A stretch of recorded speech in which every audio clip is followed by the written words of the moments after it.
Today, I'll walk you through how to fix Google Maps directions, even if you're a total beginner or just need a quick refresher. By the end of this guide, you'll know exactly how to report inaccuracies in Google Maps so you can help improve navigation for everyone. Let's get started. First, open your web browser and navigate to Google. This is your starting point for accessing Google Maps. It's like opening the front door to a vast world of information. Next, click on the app's icon, usually found in the upper right corner of the Google homepage. This icon looks like a grid of small squares. Think of it as a toolbox that holds all of Google's services. Once you're in the Apps menu, click on Maps. This will take you directly to Google Maps where you can search for locations and get directions.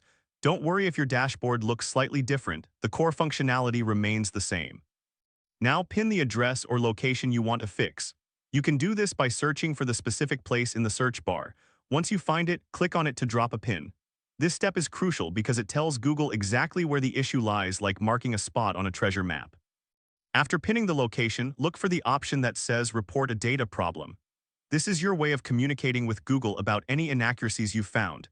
It's similar to sending a message in a bottle, letting them know there's a problem that needs attention.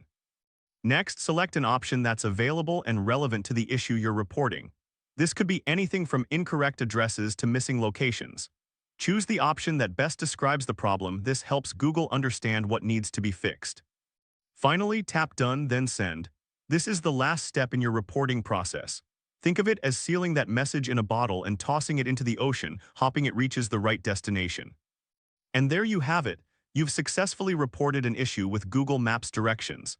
By taking these steps, you're not only helping yourself but also contributing to a better navigation experience for everyone.